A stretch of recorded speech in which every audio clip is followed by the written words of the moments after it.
নমস্কার বন্ধুরা, কেমন আছেন সবাই? স্নেহার সংসার ব্লগে আপনাদেরকে আবার স্বাগতম। তেলকুই খুবই সুস্বাদু আর খুব পরিচিত একটা নাম। আপনারাও নিশ্চয়ই তেলকুই খেয়েছেন, কিন্তু আপনারা কি জানেন অঞ্চল ভেদে তেলকুইয়ের রেসিপি কিন্তু আলাদা আলাদা হয়। আমি আজকে যে রেসিপিটা দেখাচ্ছি সেটা হচ্ছে ফরিদপুরের তেলকুই।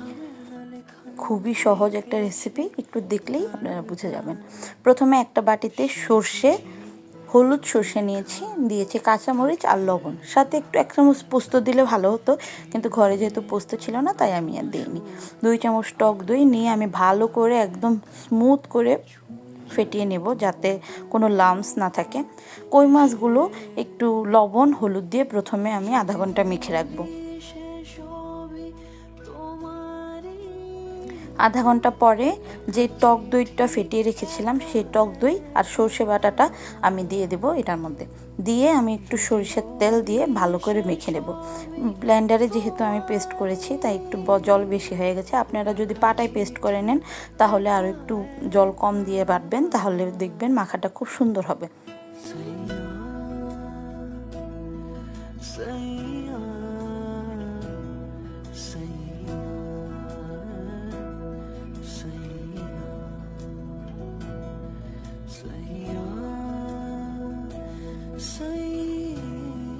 এত সহজ রেসিপি আর কোথাও খুঁজে পাবেন না।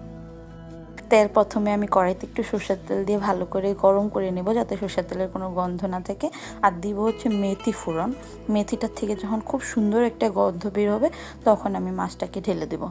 যেহেতু আমার একটু লবণ কম হয়েছিল আর একটু হলুদটাও কম মনে হচ্ছিল, তাই আমি একটু লবণ আর একটু হলুদ মিশিয়ে নেব।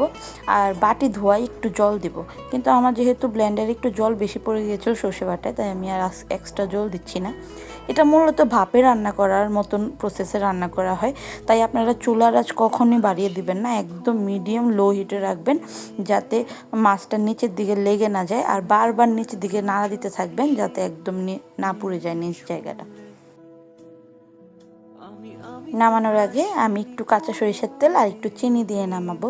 যদি আপনাদের কোনো প্রবলেম না থাকে কাঁচা তেলে, তাহলে দিলে খুব সুন্দর একটা গন্ধ বেরোবো।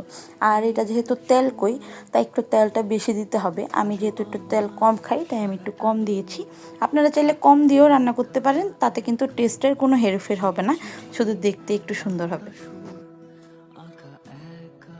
শেষ রেসিপি, এর কিচ্ছু করতে হবে না, এত সহজ রেসিপি আর কোথাও খুঁজে পাবেন বলেন? আর এত টেস্ট, অবশ্যই একবার রান্না করে দেখবেন আর আমাকে জানাবেন কেমন হয়েছে। আমার ভিডিওগুলো আপনাদের কেমন লাগে? যদি ভালো লাগে তাহলে অবশ্যই আমার পেজটাকে ফলো করবেন। আমার একটা ইউটিউব চ্যানেলও আছে স্নেহার সংসার নামে, সেখানেও আমি এই ভিডিওগুলো আপলোড করি। আপনারা যদি ইউটিউবে দেখতে চান তাহলে প্লিজ আমার ইউটিউবে সাবস্ক্রাইব করে দিবেন আর বেল বাটনটা অন করে রাখবেন, যাতে ভিডিও দেওয়ার সাথে সাথে আপনাদের কাছে চলে যায়।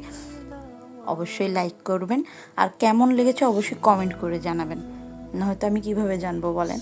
আজকের মতো বিদায় নিচ্ছি। আপনারা সবাই সুস্থ থাকেন, ভালো থাকেন, আমার জন্য আশীর্বাদ করবেন। আজকের মতো টাটা। তোমাকে না লেখা চিঠিটা ডাক বাক্সের এক কোণে, সাদা খামের না লেখা নাম এঁকেছে তার গানে। তোমাকে না লেখা চিঠিটা ডাক বাক্সের এক কোণে, সাদা খামের না লেখা নাম এঁকেছে তার গানে। সেই চিঠি যত লেখা থাকে এক